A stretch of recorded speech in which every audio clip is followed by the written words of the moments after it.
Welcome, readers. Today on Book Chat, joining me is my Buddy Reads co-host, Classy Green. We'll be discussing the mystery title, Miracle Creek by Angie Kim. Stay tuned.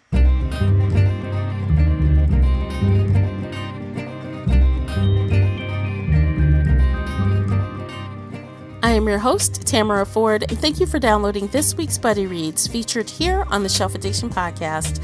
Every week we get bookish with book discussions, 5-minute shelf bites, interviews, and more. If you're wondering, what's a Buddy Read? This is a feature where me and co-host Classy select a standalone title that we're interested in. Then we have a casual yet candid conversation about the book or audiobook. So grab a glass of wine, a cup of tea, or your drink of choice and settle in for this fun discussion. As always with book chats, there is a spoiler alert in effect. You've been warned.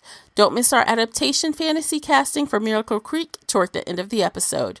If you enjoy this episode, please support this podcast by sharing it with one book nerd friend or on your favorite social media space. That would really help me out, and I appreciate it. You can find both Classy and myself on Instagram and Twitter. If you've read the book and would like to contribute to the conversation, be sure to join the Shelf Addiction official group on Facebook and talk about the book with us there, as well as other bookish topics. I hope to hear your thoughts on this discussion. The links for everything I've mentioned are below in the show notes. All right, guys, we're about to get started because we have a lot to cover. You know about the spoiler alert. So we're just going to jump into things. Classy, are you ready? I am so ready. All right, so we are talking about Miracle Creek by Angie Kim. It is her first book. And when I was listening to the author's note at the end of the audiobook, did you listen to that, Classy? I did listen to her interview. Yeah, that helped a lot, I think. I liked it. Did you like listening to her point of view on things? I did. It did help with understanding how the story came about.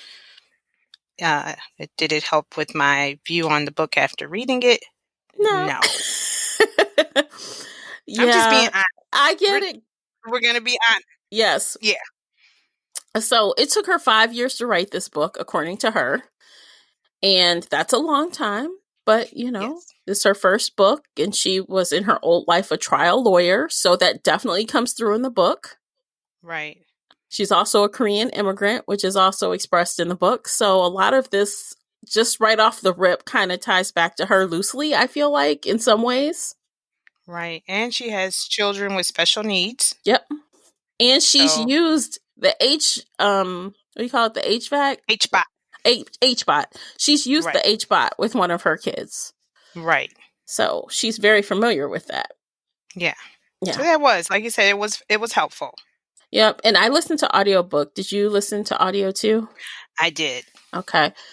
So you guys know the length was like 14 hours and 5 minutes unabridged.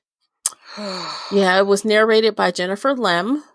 And I liked her. I did like her, and it was published by Macmillan Audio, so that's cool to know. Okay, let's get started. Okay. I know. Isn't all these like pregnant pauses is yeah, let's get started. Yeah, because this was like, I think when I first saw this, when we decided to do this book, I thought it was going to be like a thriller mystery, but I was wrong. I feel like this is more like a family drama or a courtroom drama, or maybe even in the whodunit subgenre, maybe.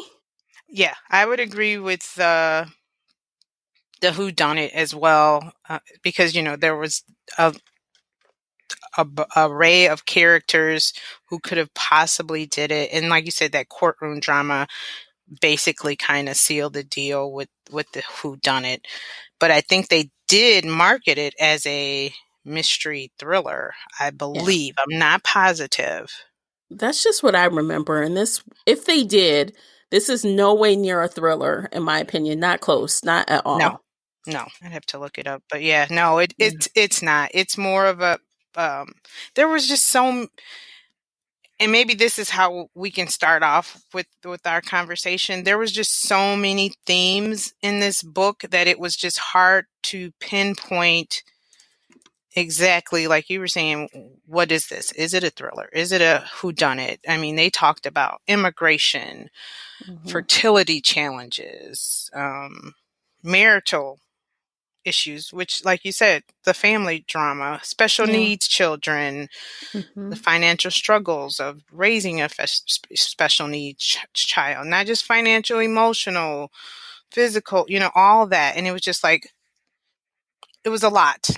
There was Yeah. a lot of themes in here. And um, I don't know if I've read a mystery thriller that had that many themes. No, I think that they had so many characters because kind of to just mislead you as far as what the truth is. Because, okay, so at the end, I kind of just want to jump to the end to explain, I guess, why all these characters are necessary, I think. Okay. At the end, in the, I guess from the narration from, what's the woman's name? Why am I drawing a blank? What is the woman's name? Which What's one? what's the The mother's name? Young. Young, yes. So Young was kind of saying at the end in the final chapter, kind of like everything that every person does change affected the outcome. So change one bit of this puzzle and her daughter would be in a different situation. Those people wouldn't have died. That child Right. wouldn't have died. Like, had the um people who were out there protesting not shown up, that means that the husband wouldn't have done what he did, Right. which means, everyone has played a part in Right. coming to this conclusion. So I think that is kind of why there were so many people, but it was kind of convoluted and I'm not sure that it was necessary. Right. Now, if she would have stuck with that theme, as you just, or that concept of that ripple effect, Hmm. this would have been probably a totally different story. It would have been more concise and maybe more enjoyable Yeah. because yeah, it did. I don't even know how to explain what I'm really trying to get at, but she took some parts and just went way out left, I felt like. And in that interview that she had with her editor even mentioned that she had more courtroom scenes and she Hmm. told her to cut it. And I'm like, why didn't you tell her to cut more? Why not? Yeah. 'Cause it was just so much. I I felt feel like like if she had kept the courtroom scenes, I would have been okay and dumped some of the other stuff. right. And see, and I felt the opposite. So either Mm. way, I felt like if she would have, because what was it, like four parts? Like it was like four characters who told their story. Yeah. Elizabeth, Young, Matt, or maybe whoever. It was told from Like different perspectives. six. Okay. Yes. So chapter from chapter, the perspective changes of this main group of characters, and we have flashbacks and Yes. and reflective passages. Yes. It's a lot. It was. And at one point, even in those last passages, she did a flashback, and I was a little thrown, and I had to remember, okay, she's flashing back. I think it was the scene where Mary, which is the daughter, the young, what, she's 18 now. Yeah. She flashed back to the year before her birthday, and her and Matt had that little tryst or whatever, and she lit the fire and saw it burn. And I'm like, wait a minute, but it was the year before. And even though she said it, it still it still threw me off a little bit. So there were times Yeah. where her flashbacks, they were kind of like thrown in the middle. They weren't Yeah. it was just like kind of like, oh yeah, so many years ago. Or even if she mentioned some of the years, it did become difficult to Mhm. follow. So, Mhm. but I mean, I did like some parts of the story, and like I said from my notes, I think I probably have more things I didn't like versus the things I did I did like about the Yeah. story. So, I mean, but did we tell them kind of what the story was about, or Yeah, I is that was going to just be? thinking. I'm like, we should probably tell them because I know there's some of you that like to listen to us talk without reading the story. So Right. I can just do a quick synopsis. So, Okay. basically, uh, this is a story about a family in a small Virginia town. They are Korean immigrants. The mystery surrounds a woman that's on trial. And the whole thing is, did she kill her son on purpose or not by using this hyperbolic oxygen chamber called an HBOT? So it has to do with a fire that started that blew up the room and people died. So we meet the Yu family and other patients through at first kind of watching courtrooms testimony. That's how it starts. And then one by one, we get to get their point of view of what happened in past events and events leading up to that fire. In the end, trying to figure out, was this, child abuse? Was she trying to kill her kid, through over curing him? Right. Or was, the owners of the HBOT, were they trying to get insurance money? Or, there's so many different scenarios. So Right. chapter by chapter, the perspective changes. And like I just said a little bit ago, it's in through flashbacks and reflective passages. And I think that's it. Did I get everything mostly? Yeah. I think one of the other possible reasons for the murder was she just tired of being a mother of a special needs child and wanted her life back? So like you said, was it an Yes. accident? Was it what was her reason um if she did kill her son? Basically, like you said, Yeah. a miracle cure gone wrong. Right. And I mean, it's basically like this. It was just so many secrets and so many lies, and the things. Um, how far will we go to protect our secrets and our Right. family? And, Right. and that's what I got from this story. It was and basically, like you said at the end, one event changes everything, and basically those one events or situations were secrets. Yes. Yeah. I do kind of want to talk about the characters before, I mean, we kind of started, but we're going to backtrack a little. So, the family that owns the HBot technology is Young Yu, Pak Yu, and Mary Yu. So that's the family. Right. And then there is Elizabeth, who is the woman on trial who was accused of trying to kill her own child in the HBot. And then there's Matt and Janine, who are married and they are trying to get pregnant. And they are using the HBot as kind of like a method to try to get Matt swimmers working. Yes. They are the family with the yeah, they're the family with the infertility issues, right? Yeah, right. And part owner, not part owner, but investors. Investor. Yeah, Right, they're in Janine invested and didn't tell her husband. right. Yeah, another secret. Mm-hmm. Yeah. So yeah, there's a lot, you guys. There's a lot going on. So I mean, I fully accept that we're going to be jumping around here. So just hang tight. It will all gel together eventually. Yes. I think it Yeah, will. it will. Yeah. So, I mean, what did you want to start with? Likes, dislikes, plot. Did you find any plot holes? Yeah, Her let's talk writing about what we style, liked. what we Well, let's talk liked. about what we did like. Yeah. Okay. I did like, honestly, I like the courtroom parts the best. And I could tell that the author must have been a trial lawyer before I knew it. Okay. Because like the way the lawyers were like putting on the show and being all dramatic and plotting against each other and thinking of witty things to come back and catch people in a lie.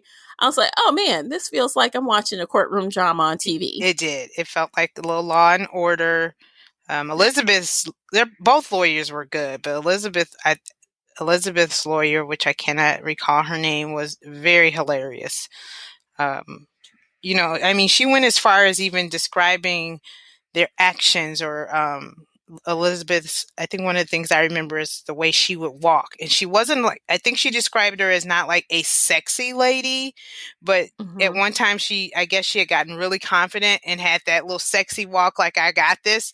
And I kind of, giggled to myself because I could actually see that. You know how when like, I just got this, or I just went for the kill, and you walk away with confidence. So Yeah. yeah, she She's like did. slam dunk. Right. Like one of those times was after the lawyer goes through, I guess, with the detective. She's like, what is good evidence and what is bad evidence? This is what you taught in the class, right? Right. That is right. let's Yes. let's go through all of these and let's cross them out, Right. because she found ways to cross out each one of those items that said that they had evidence to say that this happened or to prove it, and he had nothing at the end, and she was like, la la la, see, Right. checkmate, now Yes. what? Yeah. Yes. So yeah, she did do a great job with the courtroom um, scenes. One of my likes would be her honesty about the feelings that mothers have for their Mm-hmm. children. She was honest about how mothers in general sometimes are just tired. And Yes. I think she mentioned at the end where Young was talking to Mary and saying, or they were having that discussion. I guess it was overheard that Elizabeth told Teresa, which was another mom, that she just wanted her son to die, and I'm not saying it verbatim. And they took that to say, hey, she probably tried to kill him. And it wasn't just that. The mother was overwhelmed because I've worked in the school systems for years, and I worked with autistic kids, and I saw how tiresome the parents can be. I had the child for 8 hours, and I know how Right. tiresome it could be, because if they're high functioning or low functioning, they need your full attention, and sometimes you cannot leave them alone. So I was really happy to read a story where somebody expressed this side of a parent's Mm-hmm. feelings, because so many times you just, oh, they're just great parents, they're just superhero, basically like the super mom, she does this and that, but nobody ever sees how tired the woman is, or she never really gets a break, or I think, what was it, Teresa, who felt like just going to court was like a vacation to her, because Mm-hmm. she didn't have to take care of Rosa, I think that was the daughter's name.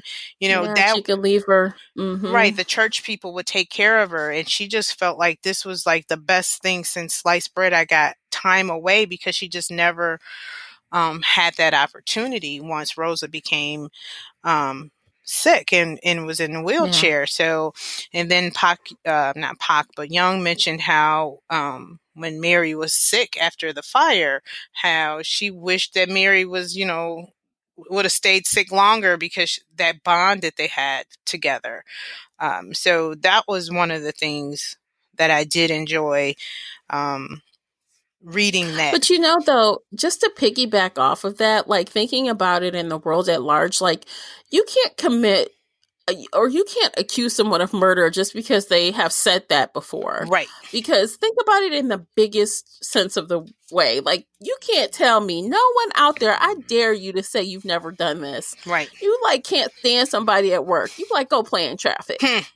You don't like, you know what I'm saying? You don't like something, how someone treated you in a grocery store, and you say something rude, right? Right, You don't actually want them to do these. You don't actually want anything bad to happen. right. But it's kind of like sometimes you're frustrated and that's how it comes out. But Yes. that doesn't mean you're going to kill them. No. And I think too, with that situation, there were a couple of incidents where um, Elizabeth had mentioned or did some things, I guess, which kind of culminate, it came to a head that maybe she did, because what, he had the scratches, she Yeah. pinched him. Yeah. I don't think anyone So noticed let's the dig into pinching, that but a little more. yeah. Let's dig into that a little more Okay. because at some point I do feel like Elizabeth had done a couple of things to her son. Oh yeah, definitely. She definitely knew how to manipulate him, like as far as telling the story about the dog scratching or Oh god, the biting. cat, yes. The cat, yeah. Right. So she knew That like hurt. how to make the suggestion so that he would think it was his it was the truth, Yes. right? Yes. She knew how to, Um she manipulated him. She did. She really, yes. And she did hurt him before, so she did scratch him. And I remember one time either she like put like she pinched I him. feel like she pinched him as hard as she could, trying to get a reaction out of him, and she got none. Right. Yep. So Or she would like pull him really, really close yeah, and just, say stuff hmm in his ear. And I mean, granted, it was frustration, but I mean, when you would, because these, and it sounds like he was, not real high. He was like middle ground, but I'm not positive.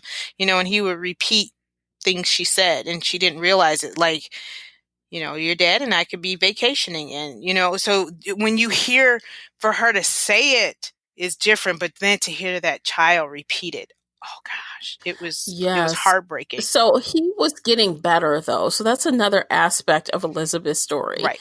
He was actually getting better with the HBOT treatments. Not that he was 100%. He wasn't going to be acting like a regular kid, but he was improving as far as being able to communicate and things like that. And that's why her friend, Elizabeth's friend, remember she got called, they called children's services on her. The friend did, Right. because she thought, why are you giving him all of these treatments? Remember, it was a thing about her giving him like Bleach. arsenic or something. Bleach. Bleach, yeah, Right. It bleach. was some kind of treatment. Right. So then you start to wonder, is it over? You're just trying to cure him, but he's already cured. Mm. So are you trying to hurt him, Right. at this point? Yeah. You do wonder. Or was she hmm trying to make him the perfect child where he didn't have it? It was just you just never know. Or is it because she can't imagine him any other way, so she just wants to continue like he's sick? Mm, never thought of it that way. Never thought of it. Basically, And almost she was like a mean Munchauser. mom. Yeah, even Yeah. she was kind of like Munchauser, but wanted her cake and eat it too. I guess she wanted him to be perfect, or I don't know. I don't know if she had finally accepted that her and her husband were not going to get back together, because I think that was one of her status symbols, or her status in her community, her husband and having a perfect child and being able to travel. And with Yep. with TJ, I think it was TJ, she wouldn't have that opportunity. And I believe, didn't he start another family too? Yeah. Yeah, so hmm she just kind of resolved that, hey, this is my life, maybe I have to do the best that I can. And at one point She needed therapy. she really did. But it was Yeah. like, when does that kind of mom have time to get therapy? Because she didn't have really a support system. Mother Teresa which is Teresa, who they call Mother Teresa. She had a support system. Yeah. Elizabeth didn't, but not to say that it wasn't available. I don't know if she wanted anyone in her life to see, Right. because of possibly because the things she was doing. Yeah. And because of the things she was doing, and especially after they showed the video of her son kind of regurgitating the lie Oh, and saying some other things, she felt extreme guilt over that, yeah, which contributed to, so spoiler alert, guys, spoiler alert. right, She didn't do it, she did not do that, but she was willing to take the blame for it because she felt so much guilt over the other things she had done. right, yeah.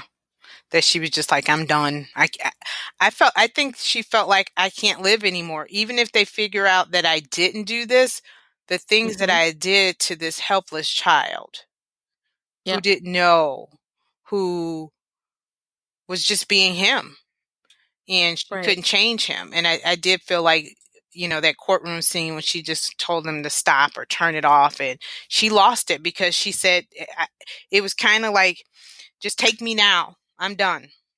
Yeah, I she don't was know. screaming, "There's not a cat. There was never a cat." Right. She's like, she just goes off Yeah. like, And we thought that was going to be the end, and no, it wasn't. No, no, no. no. What's another like? Yeah. So I mean, Oh, I'm sorry. sorry. Go ahead. I'm sorry I talked over you. What was another like for you? Oh, let's see. So honestly, not much Okay, more. not much more. But I did. Okay, I honestly did like the narrator, and this is like outside of the plot of what we're talking about.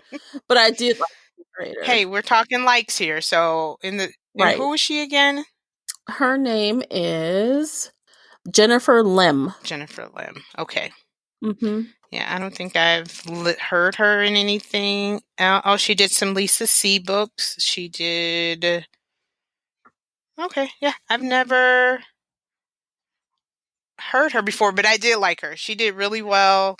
Um, I could tell the difference of characters when they came in, which was awesome. I didn't Mm-hmm. have to say, okay, is this Mary or is this Young? Um, she had the accents down. I mean, I'm not an expert, but she stayed in character. Would that be the You did. correct way to say it? Um, I never felt like who's talking. Right. I never felt that way. So, I did enjoy that. I do have more likes besides the narrator. Okay. Okay. Go for it. Immigrant experience.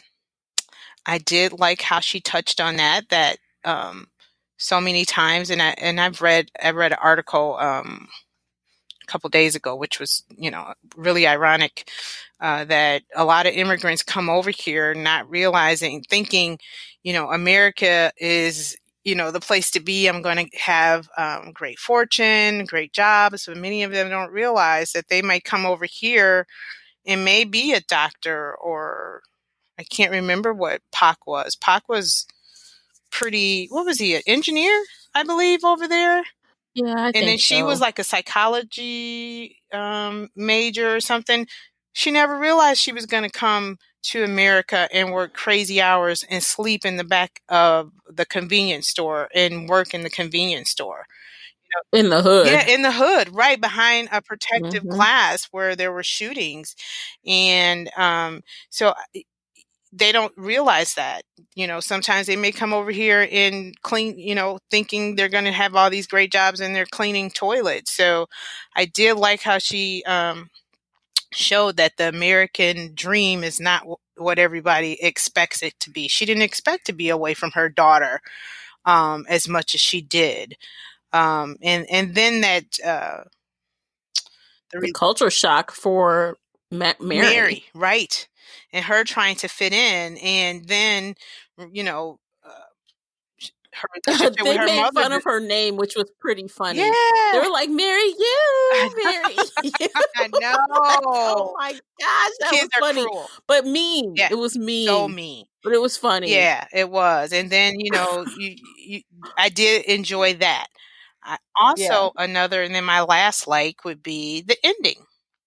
I was really, I did like the ending. I concur. I second that. I yeah, like the realistic part of the ending. right, because I was just hoping that it wasn't going to be some little cookie cutter, and uh, Mary didn't confess it, or it was like, okay, Elizabeth killed herself, the end, the story is over, nobody has to pay the price for the death of these people, basically.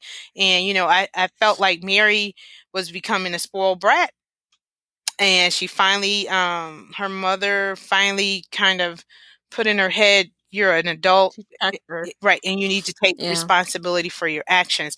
And I was also very happy that Young stood up for herself and stood up against her husband. for the first time in the whole book. Right.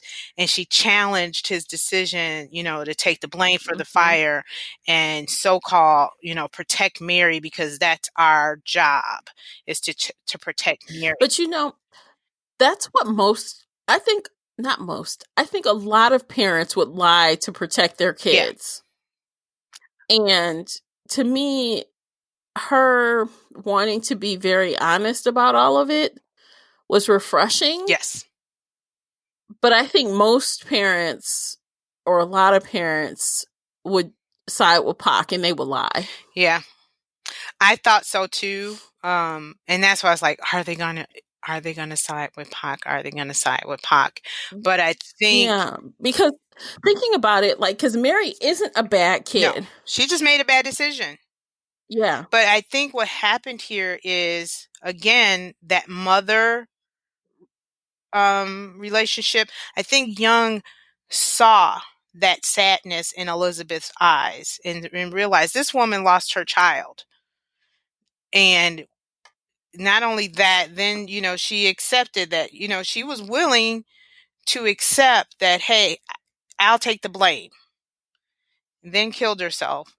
And, and here she is apologizing to Pac, for everything. That was the last straw for Young, I think, Yeah, is it when they was. found out that Elizabeth was dead. She was like, oh, no, Right. So no. it's like, we got to make this Yeah. right. And, here this one, Mm-hmm. right. Here she's already going to have the stigma of, she possibly did kill her son. Then she killed herself, and all the rumors that will follow that. And she was just like, I'm a mom. And that's how I felt as a mom, that I'm a mom. And I don't think I would want another mother to have to live like that. Granted, I don't think I would want my child to go to jail, but what she did was wrong. And it's a tough Yeah, I mean, decision. let's break it down. Like, this is what happened. So 3 people died, Right.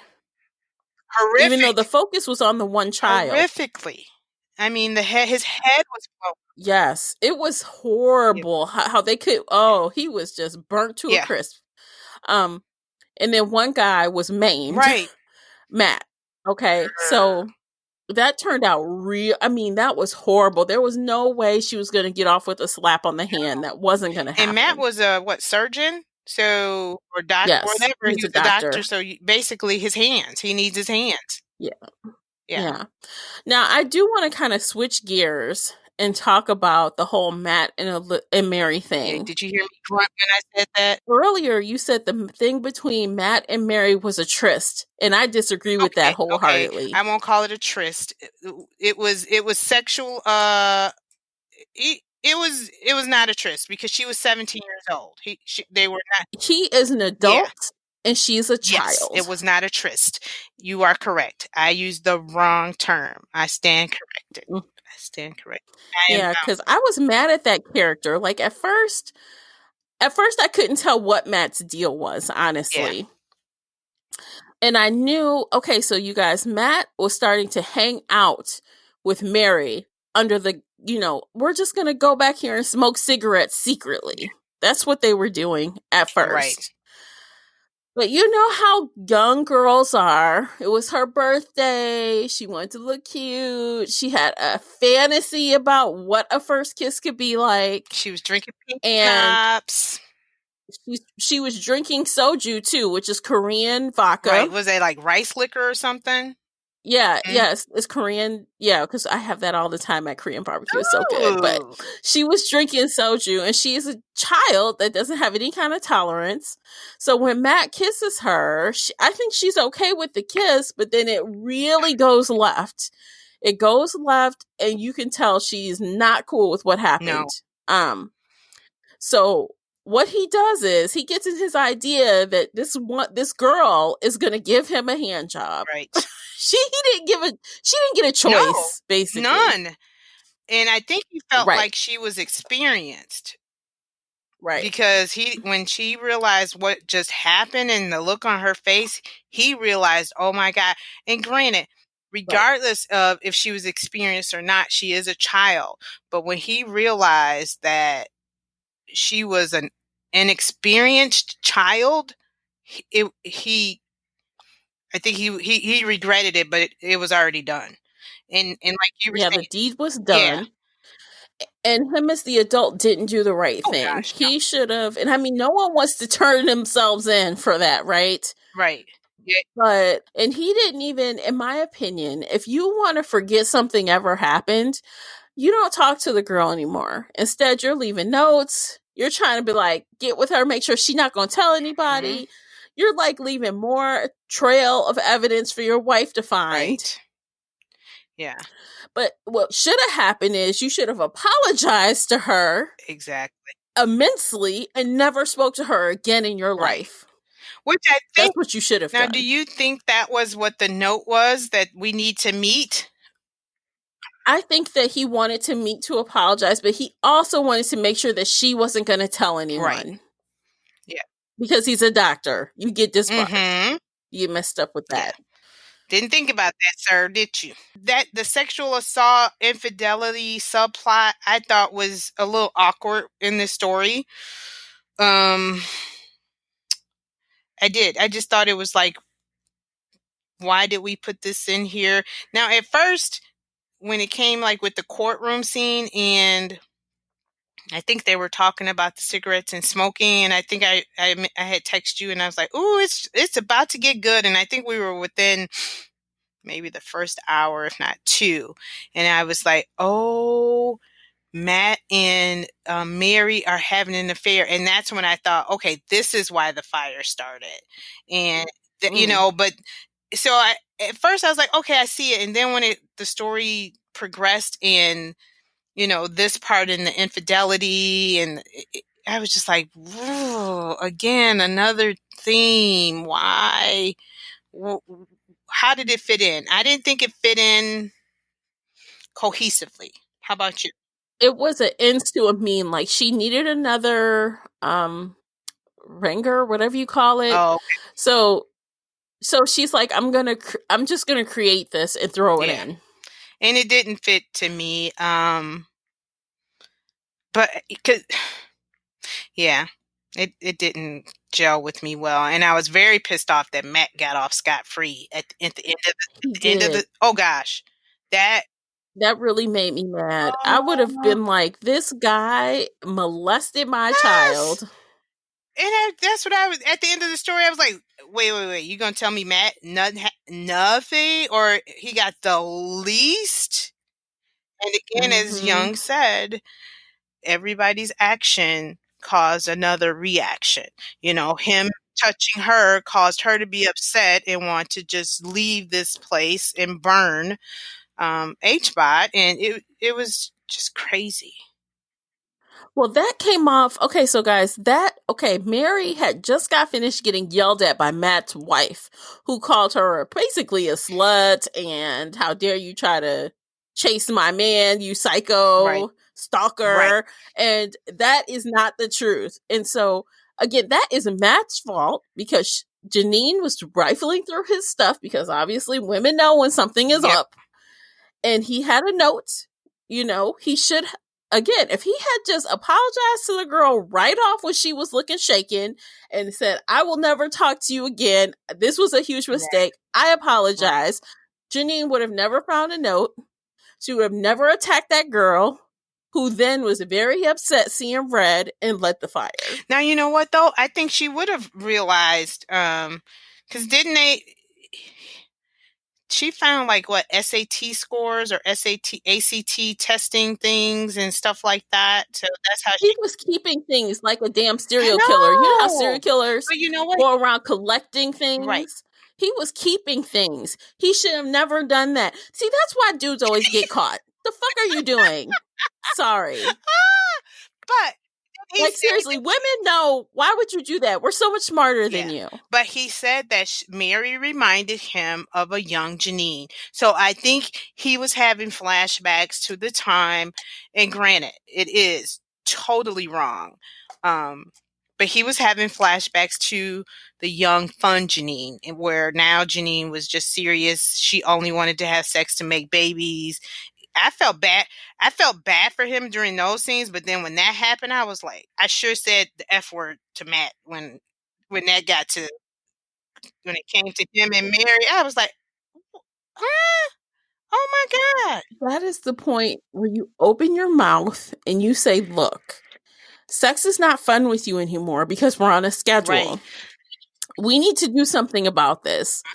I want to get pregnant as much as you do, but we can't do this Oh no. anymore. That is when you be a grown adult and put your big boy pants on and speak your Hey, mind. I'm sorry, but that Korean mama came. That Korean mother came to his job and said, "Chop, chop! It's time to make babies." Man, She did. She was like, Janine she's is waiting. ovulating. You gotta go now. I laughed out loud when when Janine's mom showed up and just bust through. She was basically like, she is waiting in the bed, naked, ready to make babies. Let's go. I'll drive you. You got a job to Right. do. Chop, chop, son in Yes. law. Those little swimmers, let's go. Let's go. Yeah. I don't know. He is such a Yeah, he pushover was. in that. And I mean, it's like you kind of want to feel sad for him, but it's like Like I said, I was feeling sad during those you moments, can't. and then later on, it was like, you need to grow some. Gosh. Like honestly, the very minute that I figured out he was smoking with her, I'm Yeah. like, "Oh no. Oh Yeah. no. You stay away from the Yep. young girls. I don't care what Yeah. you have going on. I don't care if you feel happy when you're smoking with this young chick that flirts with you. Girl, that is classic Don't." that's classic creep. Like her friends were saying, he's a creep. Sounds like an older, the older man who just wants basically to have sex with a young girl. Remember when she said, "No, he cares about me," and I was like, "Oh, classic line."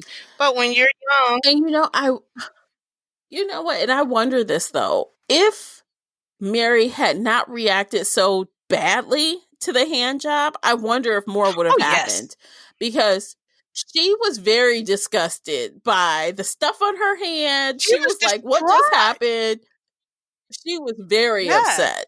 And that was what snapped him yeah, out of it, because if she had managed to school her futures and not look so disgusted, he might have pushed her yeah. to do I felt more. the same way.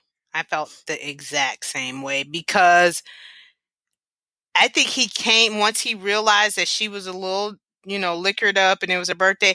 I think he had already had it in his mind that this is what they were going to do, but he was just going to ease his way into it. Mm. I mean, that's how I felt. I mean, granted, it's a story, Yeah. but I did. He's a Yeah, he creep. is.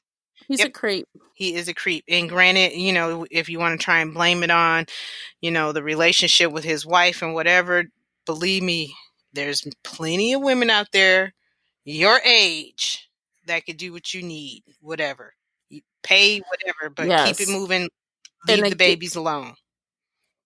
Yeah. exactly.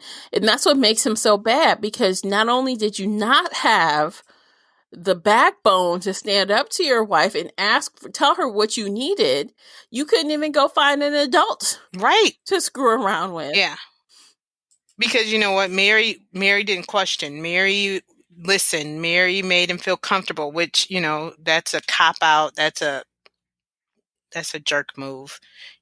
Again, like you were saying. You need to go on Tinder or some mess. Like, No, dude, no, no. Was it come on. Madison, whatever? So if that's what just do that. Yeah. Ashley Yeah, right. Madison? Where Yeah. you just do your secret thing, do what you need to do, but leave the babies alone. And and then it Yes. almost brought me back to what was it? His cousins that were at the birthday party or whatever that said he had an Asian fetish. I was like, Yes. Girl, I wrote that down. I'm like, okay, so Matt is described as kind of like a young, attractive physician with a possible fetish for Asian yes. women, low sperm mobility, Oh gosh, and no backbone none, at all. none. So he's looking for non-confrontational, basically. And not to say that Yes. Asian women Yep. are, but you know what I mean? From the story, he basically did that. And Janine may have started off nice and non-confrontational, but she switched it up on him. And then when she wasn't getting when she wasn't getting pregnant. But I think a lot of women who have infertility issues or couples, when they go through that, they if they're not careful, they slide Yeah. into that because they are looking at ovulation, they are looking at body Yeah. temperature, like they're looking at the technical parts of Right. things, and they have to be cognizant not to slide into that, very clinical. Okay, it's Right. time. It's Let's no do it. longer romantic. And Right. and he was definitely non-confrontational. He didn't want to say, you know, I think even when he tried to have sex with her, well, right, he did have tried to have sex with her afterwards when it wasn't for procreation, and as soon as he came, she, she ran in the bathroom, did she? Oh, Oh my god! Oh I'm god! sorry, I Oh didn't mean god! to I say, but I remember thought that about now. that, and she ran to the bathroom, and she basically was like, "Thank you." Let me go to the Okay, bathroom. so you guys, we're all We adults are. here. So she hooked him up. You know what I'm saying? She hooked him up, and she had things in her mouth. And she ran into the Yes. bathroom And he was like, "Really?" and saved it for Right. She's like, later "Really?" Because at first he was like, "Wow, I finally did it," and she, because he couldn't get it up. That's what yes, it was. He couldn't right. do it. And then, Yeah, at the spur of the moment, and it happened, and that was another funny scene. Oh gosh, that was awful. I'm like, what the heck is this? Like, what is she's on? like, "By hell or high water, I'm gonna get what I need." I'm getting this sperm out of Yeah, you one way or another. She came back with a turkey she baster. did. Oh god, and That was acted like funny. nothing was wrong, and she was like, "What? Right. I'm just take care. Don't want anything to go to waste." Oh my So yeah, god. it's good Oh. that once we talk it out, that we do find some some funny from this story. But yeah, that little infidelity, sexual assault subplot was, it was interesting, but like I said, I didn't see too much cohesiveness. And then at some point for me too, the story started getting really boring. It got to the Yeah. point where it was mundane. It was just, I felt like Charlie Brown's teacher was talking, and I had to shut it Yeah. off, read another book, listen to another book, a podcast, and come back hoping it would pick up. And it would a little bit, and then it would lull again, and it just got to be so monotonous to me. I don't know about Mhm. you. Yeah, I kind of agree with that. I feel like it was kind of literary at Okay. times. Literary fiction genre Yeah. type of thing. And as a person who reads mostly, I guess, genre fiction, I guess I like a plot, a lot, like a good moving plot. There was a lot of character things, and not even development per se, but just character things that just were taking up A lot of time dialogue. and space and just making a lot of Right. dialogue. And backstory. And it And a was. lot of dialogue can be good, but it's not Right, it exciting. wasn't. It wasn't. And I felt like not every character had dialogue, but a lot of the characters did have dialogue, and I felt like I didn't need to know everything they were thinking. If you understand Do what I'm you think we had too many points of saying. view? At one point, yes, I did. Like, I really felt like Mother Teresa had too much. I think she only needed a Hmm. few lines, because I think we even talked about when we were picking our fantasy cast, because I was like, so are we going to bring in Teresa, because she had a lot of storyline, and I mean, her plot was important, but it basically boiled down to she was the one that Elizabeth told, "I wish she was dead," or something like that. That's basically it. I mean, granted, she was another mother, um, whose child was in the H bot, but her whole role in the story was she was the one that Elizabeth told that to. And some of the courtroom scenes, like the detective, his stuff was important, but I mean, it went on and on. So yeah, I think there was maybe too many characters with too much dialogue. Some of that I think we could have heard from another character saying their giving us their story. Yeah. Yep. Yeah, I agree with you. Yeah, because I mean, we were at the point of how many characters are we going to do for our fantasy? Because we had Teresa, who had a story, Janine, Matt, the Hughes. Who else? It was starting to be. At one point, I even asked, "Should we do the little Right. kids, like one and two of Yeah. the kids?" And I'm like, "It's just too much." So we ended up with 6. I think we picked the 6 biggest ones, but there were so many more we could have done. But it started to look like a laundry list of characters. It was just too much. It was like our own, what is it, IMBD? We could have for this story. We could have did our own cast. We could have even did the lawyers because they had major roles. And yeah, how many pages was this again? Oh, let's see. I had it written down. Let me just scroll up. Oh, it was only 368 pages. Wow. And when we talk, you think it was like 400 something pages. Yeah. And I mean, if you think even about the hours, it was like 14 hours, right? Yes. And I think I did listen to her at like 1.25 or maybe even 1.5. I did speed it up. Right. And it was still difficult. Yeah. So, well. Okay. So let's do our rating. So first, let's take a break, you guys. We're going to take a quick break. We're going to come back and we're going to do our rating. And then we're going to jump into our fantasy casting. You ready for that, Classy? Yes. I think that might be the most fun. All right. Come back with us. Hi, everyone. I'm Ashley. And I'm Justine. And we make up the Cutaways podcast. We're watching the good, the bad, and the essentials of the romantic comedy genre. So far, we've fallen in love with Cary Grant, met up with our terrible friend, pal Joey, and had the desire to run our fingers through Patrick Dempsey's hair. Join our slumber party for your ears every other week, brought to you in stereo from our blanket fort in Hollywood, California. You can find and subscribe to us on Apple Podcasts, Stitcher, or your favorite podcatcher. Our digital blanket fort can be found at thecutaways.com. If you are the social butterfly types, you can also find us on Twitter, Facebook, and Instagram as @Cutaways Podcast. Bye! All right, it's time for the ratings. Okay. I'm going to let you go first because I had one rating in my mind, but now I'm thinking I might change it. I don't know. So I'm going to let you go. Okay. I gave this book a 3 out of 5 stars. At first, we can't do half, so I gave it a 3. Her writing, I felt, was good. It was on, like you stated, on the literary side. So there were some moments where I felt, that were really interesting.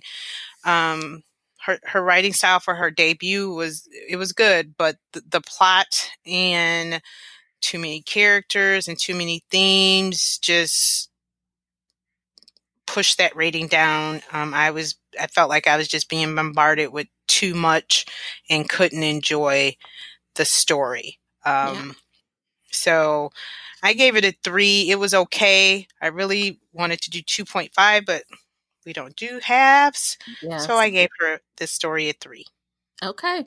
I agree with you. I'm not going to change it after all. On Goodreads, I had a 3 and I'm going to stick with the 3. But yeah, so 3 bookmarks it is for me. And I think that I did enjoy the courtroom parts. I did enjoy some of the laughs and some of the shocks that I got out of it, but those were kind of far and in between. So, I mean, I wanted more. And honestly, so right now, today, at the time we're recording this, there's like 7,300 ratings and it has an average of 4.05. So I really wondered, what am I missing? Am I missing something? Why does everyone love this book so much? I really expected to see an average of a 3 or 3.5, by the time you average it all out. So I would like to hear, if you've read this book, please tell me what you rated, if you loved it, why you loved it. Because I'm like, are we reading the same book?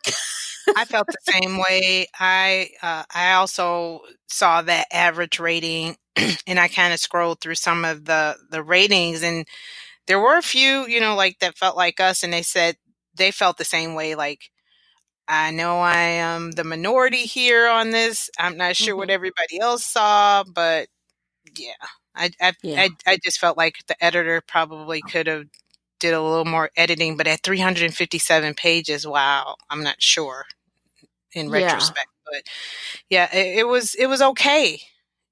Will I it was remember? okay. This is my thought too when I do ratings of books, and and that's why I think I can say I can stick with my 3. Is it memorable when No. I walk away? Right, we've read this book like what, weeks ago?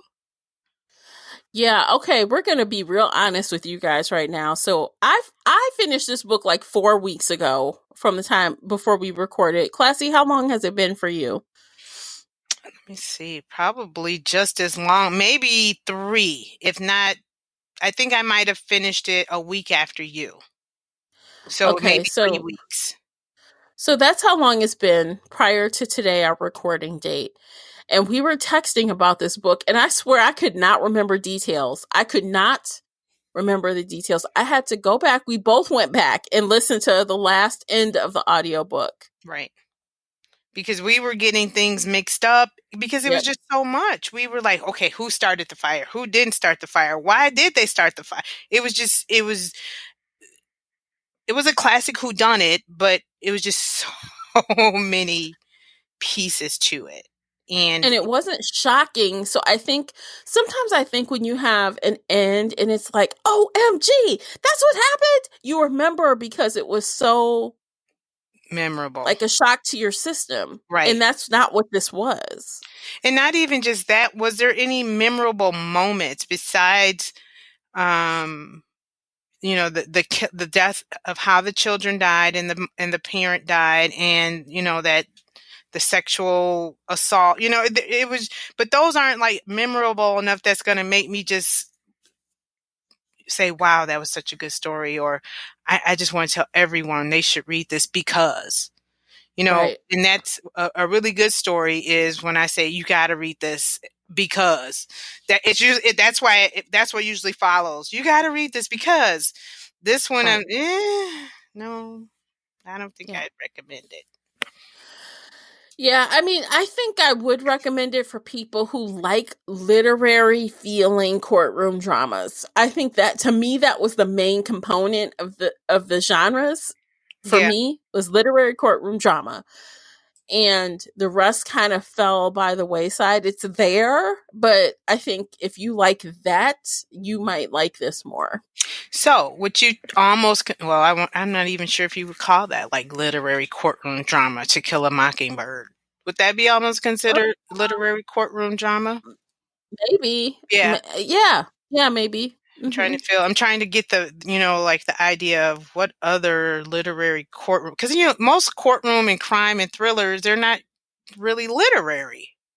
Yeah, this was not crime. I would not classify it as crime at all. Right. Like, Or thriller no. or Mm-mm. suspenseful. You know what I mean? I don't know Yeah. too many that fall in that area of literary with So on thriller. Goodreads, the highest shelf genre for this book is mystery.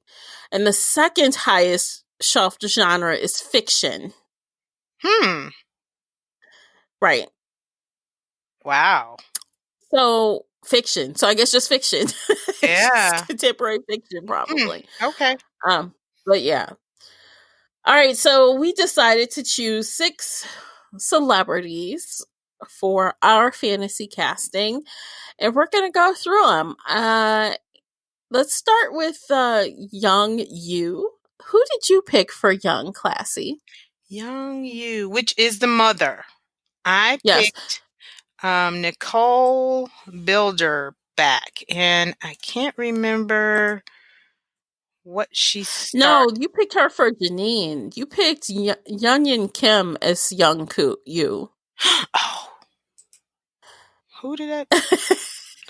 For Young, oh, right, Young Jin Kim, Young Jin. and she starred in Lost. And did you ever watch the Mistresses? Mistresses, yes. Yeah. She was in Mistresses, yes. Right. So yes, I picked her. And I picked Karen her on Mistresses. Yes. And I picked her because I felt like she could, when I looked at her face, I felt like she just had that soft mother kind of look to her. Or she could play both. I mean, like you said, they could do anything with makeup and hair and all that. But I just felt like she had that look for a mother, someone who would do anything for her family. Yes. So I think that's a good pick. It's solid. Oh, thank you. Yes. So for that same role, I picked Gemma Chan. And so most recently, you would have seen her in Crazy Rich Asians. And she had a small part in Captain Marvel, but she's most known for Humans, that show that I just love. About the AIs that, she's called Mia on Humans, and, they have feelings, but they're not supposed to. Oh, see, I haven't seen that. Yeah, I love it. That was where I first was introduced to her as an actress. And I picked her while she's a little young in reality. I feel like, with the right clothing and makeup and stuff, she could appear to be in her 40s, maybe early 40s. Yeah. And she has that look about her that's really, like, she could be really docile, like I feel like Young is. Right. And then, especially in the picture you picked. Yeah. Yeah. And then at the end, she could come through and be like, no, this is not going to happen. Like, I can see her doing both sides of the coin. Yeah, I like your pick. Yeah. I can see the transformation of her from the beginning of the book to the end. I could see her slowly becoming stronger, which I did see. Out of all the characters, I did see her evolve. Yeah, I think she had the biggest personality, evolution of her character, I think. Yeah, and I can see that in the actress you picked. Mm-hmm. I can see that. Okay. Next, let's move on to Elizabeth. Elizabeth is the one who was on trial. I picked her as the next main character because we would see her off and on throughout the entire movie, right? Yes. Oh, I picked Reese Witherspoon, and I just picked her because I can see her like I know this is gonna sound bad, I know, but we've really known her for Big Little Lies recently. Yeah. And she is that mother. That is who she is. She's the perfectionist on the outside. Mm-hmm. So I feel like that character that she plays in Big Little Lies is similar to what Elizabeth would be. So yelling at her kid for not wanting to go to college in Big Little Lies, I can see her yelling at her son in this book for not being who she wants him to be. I can see her trying to be perfect. I can see her losing her shit and killing herself at the end. I can see this out of Reese Witherspoon. Yeah. Yeah, I agree. Especially with Big Little Lies. You are correct. I picked Amy Adams. And I picked her because she is starring in, is it Sharp Objects by Gillian Flynn, and it's an HBO special, and she's the one who came to mind where she can be glamorous, but I could also see her where she's at her lowest, where like in the courtroom, and she's just looking like no makeup, she's just downtrodden. But like you were saying, I can also see her where she's has that image of I picked Amy because that first scene where they're at the birthday party and nobody, or she hasn't told anyone that TJ has autism, or I'm not even sure if she knew. I believe she knew but wasn't accepting it. And I just saw Amy, I don't know, I just saw her immediately. So yeah, I like it. She's definitely a flexible actress. I can see it. Yeah, I think she's a good character actress. Yeah. Yeah. Okay, so let's switch over to Pak Yu, who is, Young's husband. And who did you pick? I picked C.S. Lee, and I know him mostly from Dexter. I'm not really sure what other roles, but he is he's bald, a little older. I see him as 30-ish, 30, almost 40-ish. Maybe like that older dad kind of body build to me. Hardworking. I just saw him as that hardworking dad, that blue collar father. So that's what I saw. See, he looks older to me. Like, I know that Young's husband is a little older, but not that much older. Like, between the characters between the actress Yoon-jin and then CS, I feel like there's a huge age gap between them. Let's see how old Mr. CS. He is 47. Oh, that's it. He look old. I know. I think it's the bald head. Yeah, but I think it's the bald head. But still, but yeah. Because I can see. So I picked Daniel Day Kimis. I think that's how, or Daniel Day Kim, I guess he goes by. Hottie. Yes, I picked him, and he is most known, I think, from Lost. I think is his biggest, thing people will recognize him for. He was on that show for like 6 years. Yes. And then recently, I don't watch that show, but I know he's on Hawaii Five-0. I don't watch it. At least he was in the last 7 seasons, but I don't watch it up until it went off. I think it went off. But he also had a part in Insurgent, which was the whole Veronica Roth trilogy that kind of went bad in its adaptation. Yeah, it did. The book was good, right? And he's also known for that awesome jawline. Whew. Oh, yes. Now, he is nice looking, but I can see him bossing people around, telling his daughter what to do, knocking down his wife, telling her, like, I could see him doing all that rude stuff. I could. God, I just think he's just too hot. I'm sorry. I just thought he was just too pretty.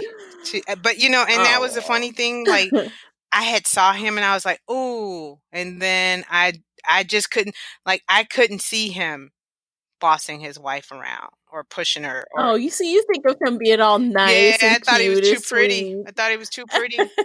Thought he was just too. No, just shave his head, throw him in a wheelchair, and have him just bouncing people around. Right. It works. I sure saw him and I was like, oh no, I can't see him in that role. But yeah, he is a good looking guy. See, we need some eye candy during this boring movie. Yes. We need something. Okay. Let's do Marry You. Who did you pick for Marry You? I picked Jo Ba'a. I think that's how you pronounce her name. And she is a well-known Korean actress. She hasn't, from what I saw, she didn't have any American films online. But she's very popular in Korea. And she has that youthful, fun look to her, I thought, where someone could mistake her youthfulness and her funness for flirting, or, and in that picture, she's kind of like looking over her shoulder where, it could be misconstrued to a pervert like Matt. Okay, I got loud there. I'm sorry. You're like a pervert like Matt.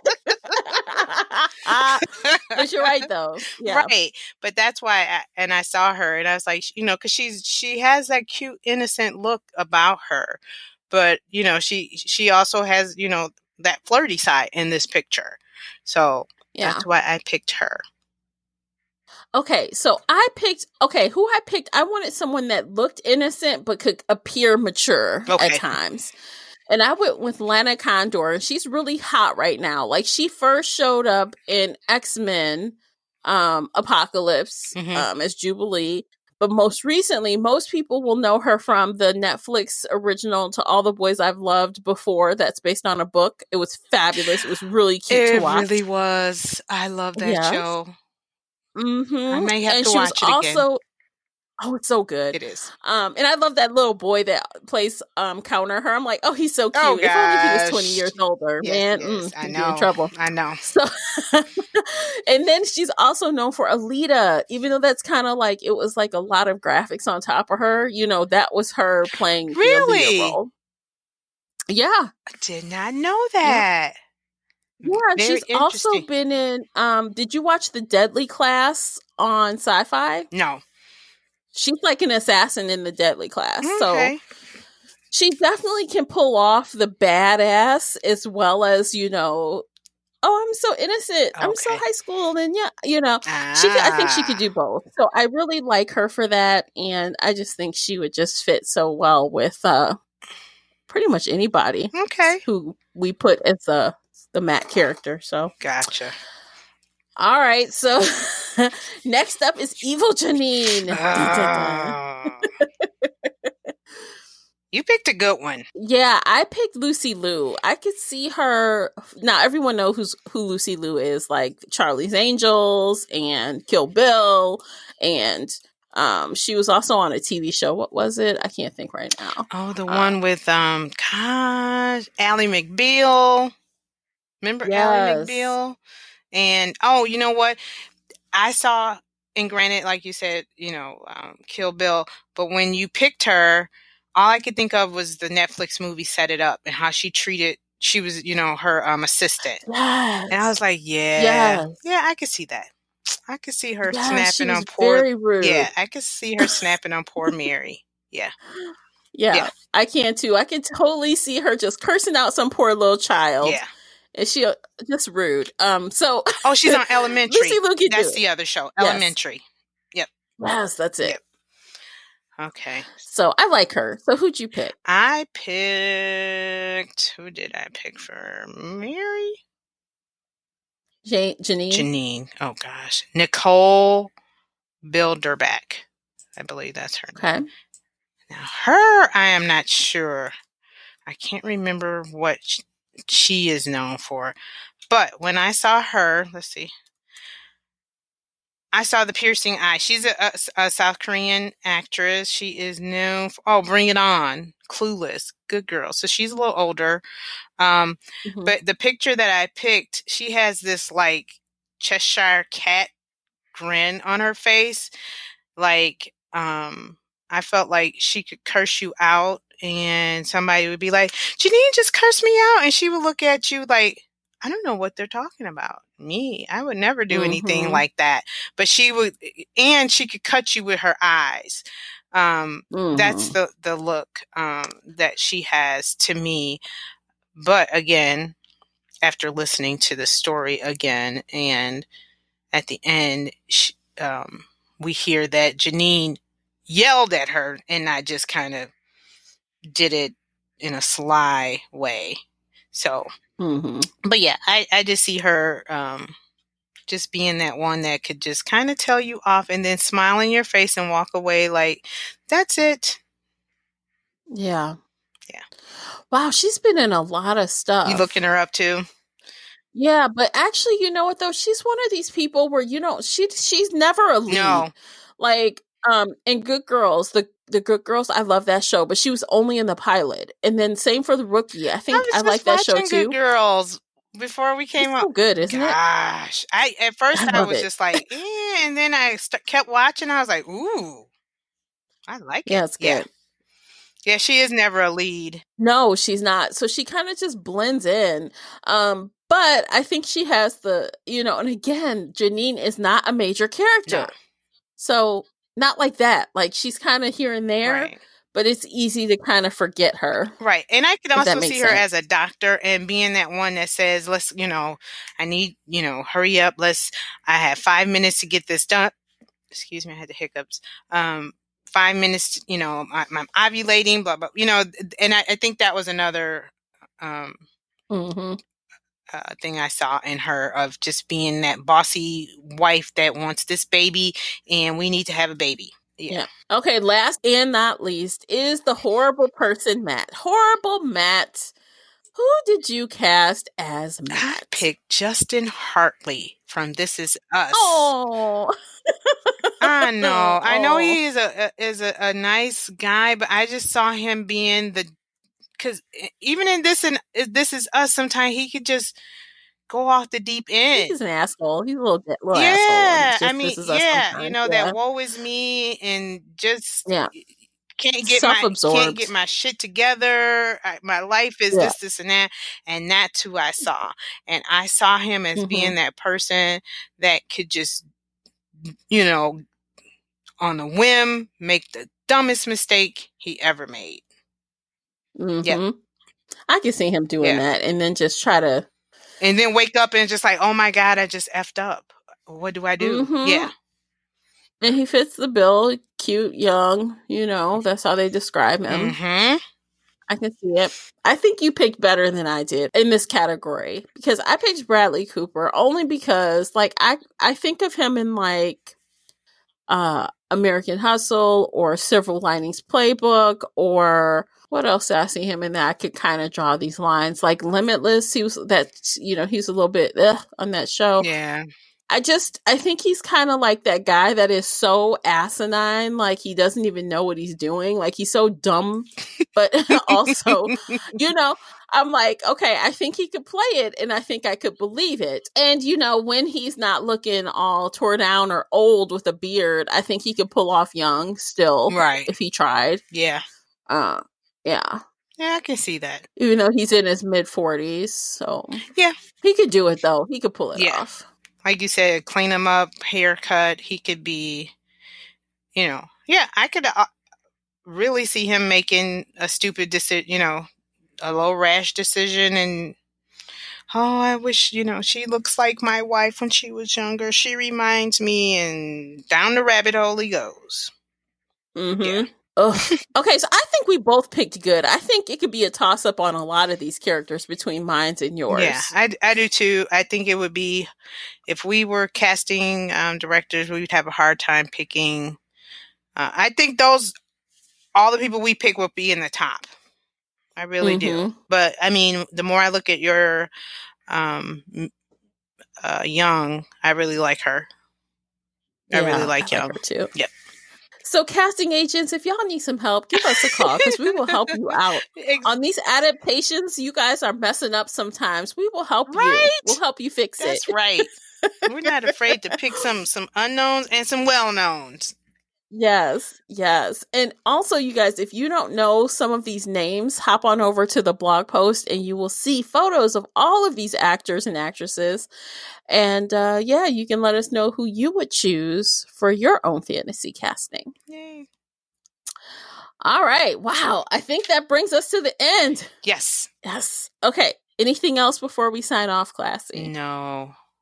It wound up being, I just wanted to say the discussion turned out to be more fun than I expected. Yeah. But see, the thing is, we always have fun together. So I think we bring out the best of it, and we have a good time laughing about it. I'll accept that. Yeah. We up the value. That's what we do. Sounds good to me. All right, guys. Thank you so much for tuning in. And you can always find us in the Shelf Addiction official Facebook group, or comment on the blog post, or find us both on Twitter. You have all of our links below in the show notes, and we will catch you guys on the next Buddy Reads. Take care, guys. If you enjoyed today's book chat episode and would like to show your support, there are a few things you can do. Head on over to Apple Podcasts and leave a positive 5-star review. You can follow me on Twitter at Shelf Addiction. Most importantly, you can share this podcast with friends and family that enjoy all things bookish, including author interviews. Thank you for listening, and until next time, happy reading.